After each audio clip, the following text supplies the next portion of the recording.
Don't lie, don't cheat, don't steal. Those are great values, and I recommend them.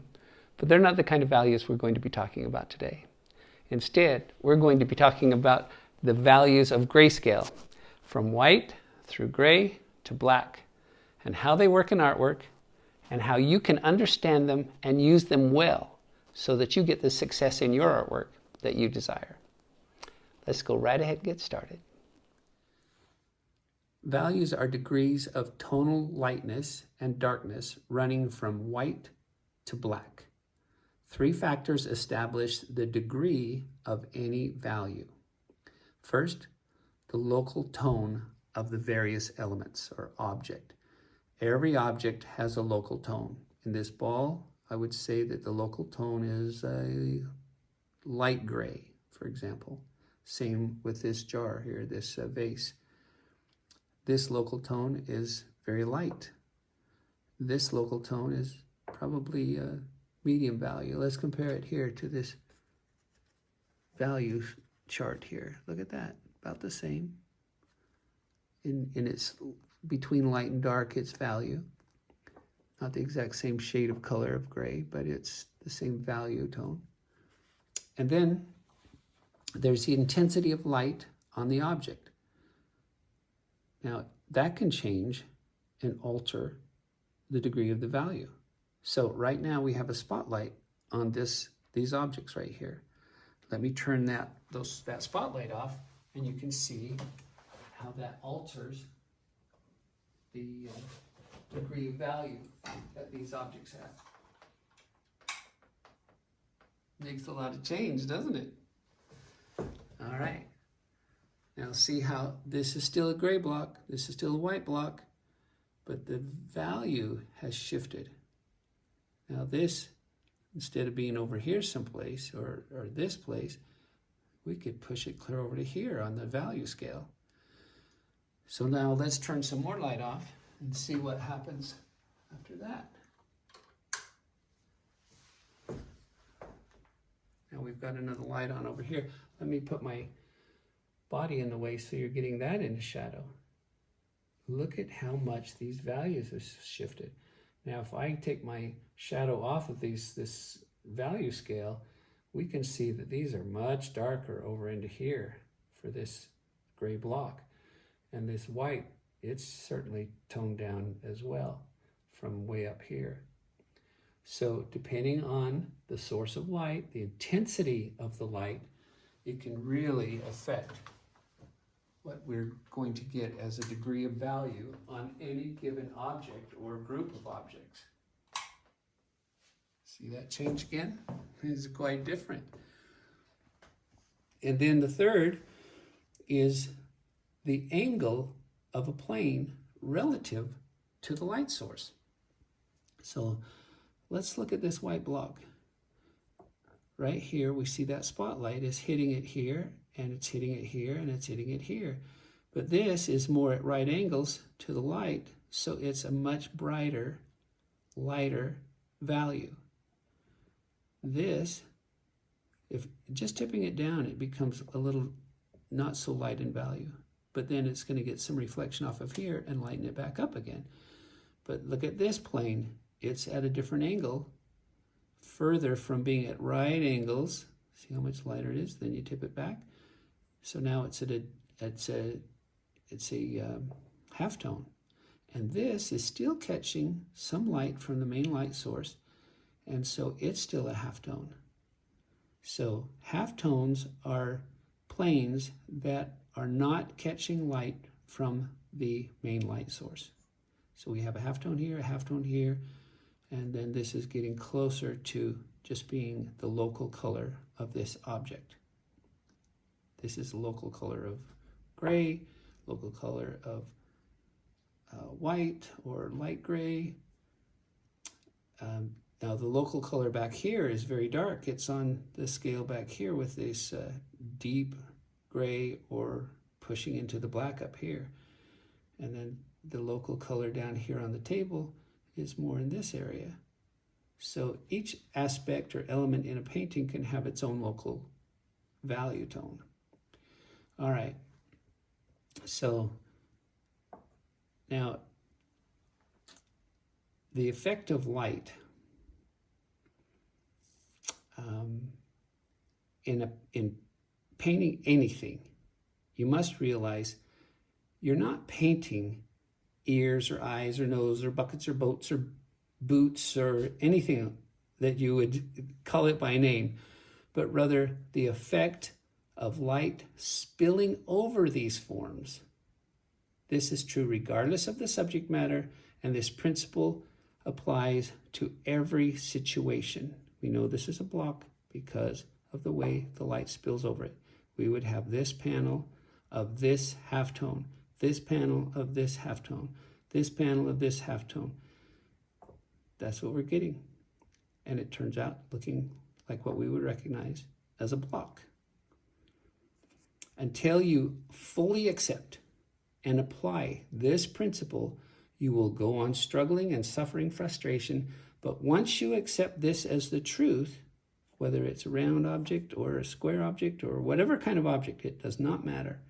Until you accept it as truth, you're going to go on in struggling and frustration.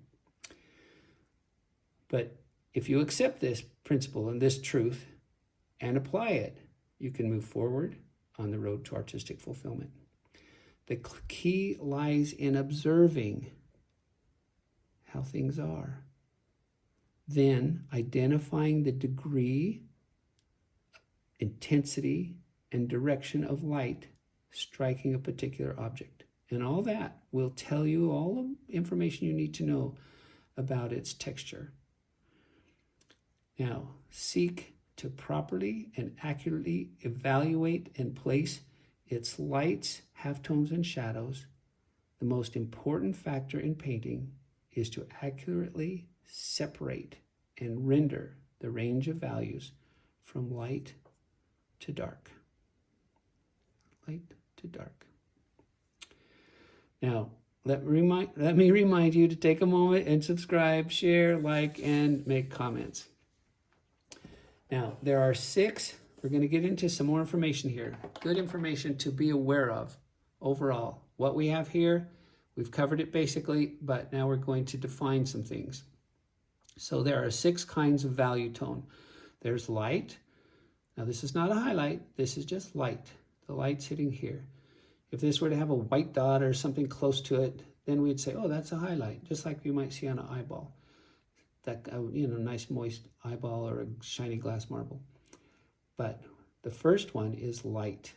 So as we see with this block, light, a plane that, when light lights this plane that's at right angles to the main light source, it generally falls within this light value. And they're painted accordingly. And if the light hits it at an angle, then they're painted accordingly. They're going to be halftones. Now, a halftone is a plane that is not at right angles to the light, but rather it's at a slightly different angle. You can see here with this white block, if you adjust it, you go from this light, and this one here gets lighter and darker and lighter and darker, based on how much direct light is allowed to hit it directly. And this top here is a different value than this one. So we get less light and even less light.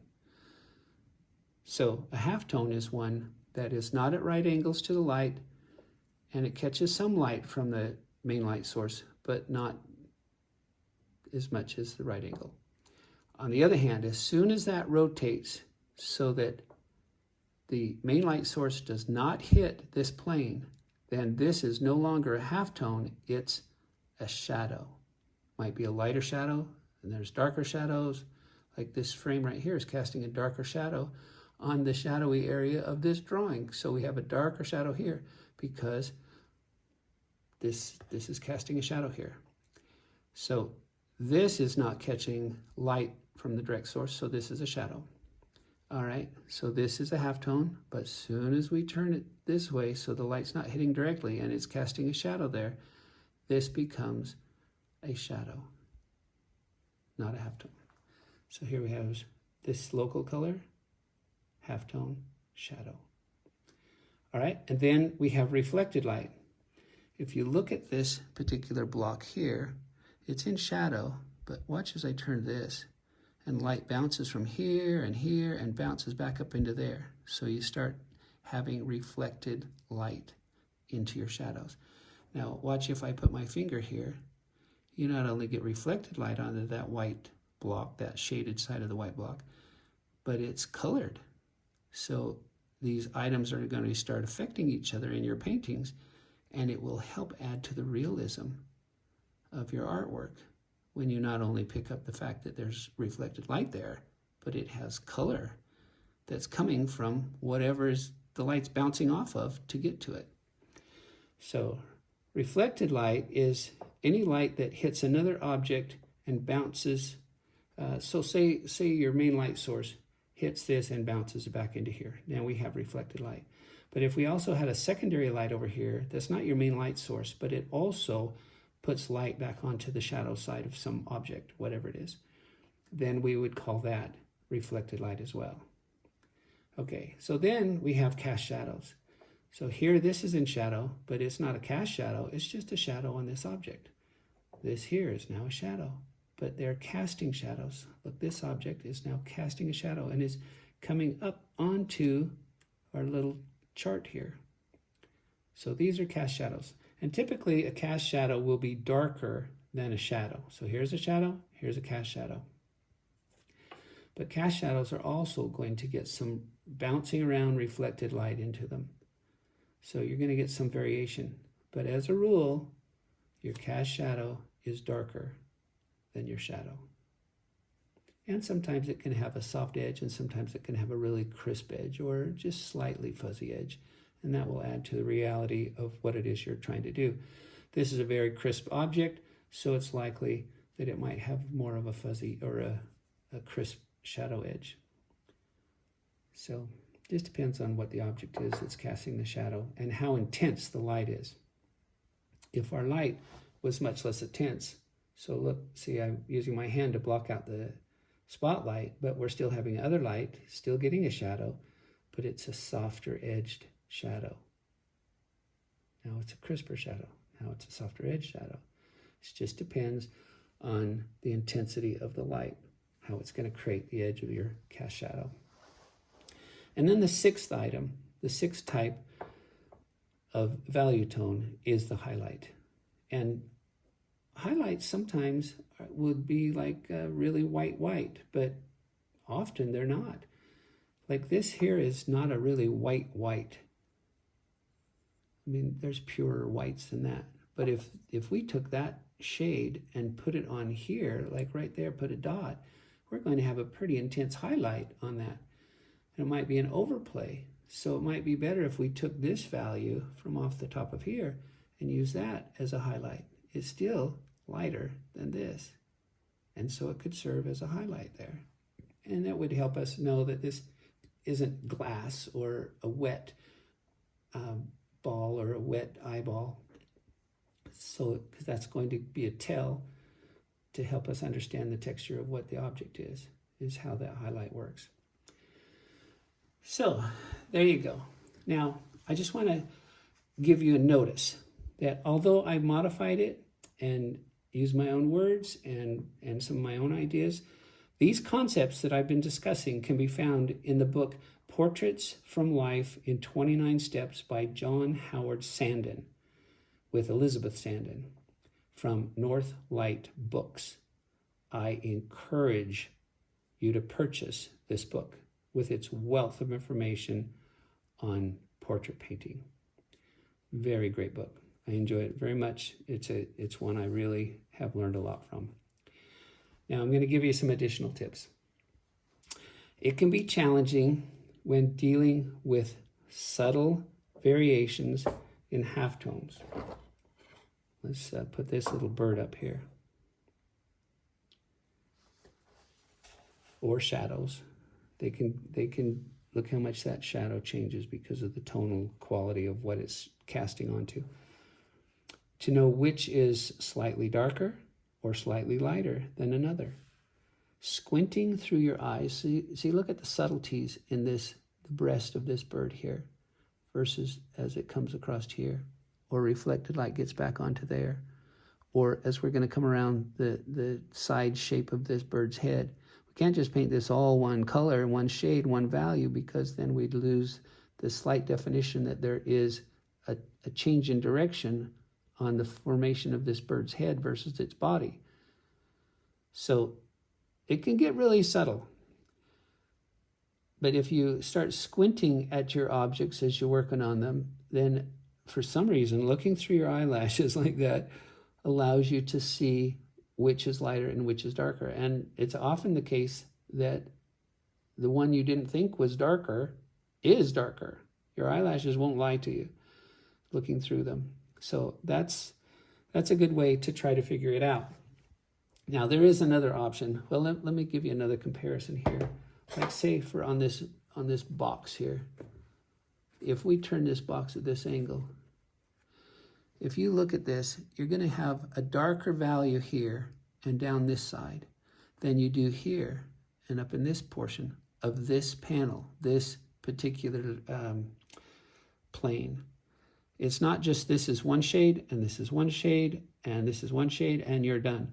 If you want your painting to be much more interesting, you'll pay attention to these reflected lights and the little things that are happening in here, and you'll pick them up and start putting them into your paintings. And then a gray, black and white gray painting can be absolutely beautiful and interesting.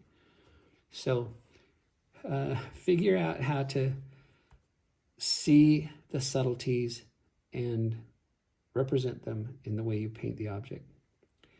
Now, one other way you can look at this, besides looking through your eyelashes, is if you could get say a piece of red acrylic that's about the same size as this panel right here, then you could look through a piece of translucent red acrylic or plastic, and red has got some interesting characteristic that I don't know the scientific reason behind, but if you look through translucent red, everything you see through it is going to be red. It will be different values of red, dark to light, all the way through the spectrum of values. But it's not going to let you see green. You're not going to pick up any yellow. You're not going to pick up orange or blue or purple. You are going to see shades of red. Now, as I say, I don't understand the scientific reason for that, but my own personal theory is that red is just so sure and so confident that it is the best color that it doesn't see any reason why it should let you see some other color through it. So that's just my little joke. So, all right, now I'm just going to show you a few paintings and let you see some of the benefits of understanding your values and being able to portray them, being able to comprehend what they are, understand the principles, the vocabulary, and how to apply them, and what end effect it's going to have. All right, let's go to that. Here's some examples of successful paintings in color and with their color removed, to show that although color often seems to get all the credit in art, it is value that does the heavy lifting to make the images successful. You can tell what everything is in these pictures without the color. The value is structurally sound. It's well performed and presented. If the values are right, even if the colors are wrong, if they're unrealistic or made very bright and kind of out there, I mean, just having fun with the color, that's great. The painting can still work. It will still work. The values are right. However, if the values are wrong, color will not save the artwork if you're trying to represent something in the real world. So, in closing, I just wish you every success in comprehending, accepting, and applying these tips for getting your values right in your representational artwork. Really, I hope you do really well. I hope this helps you. I appreciate you tuning in and watching. Thank you.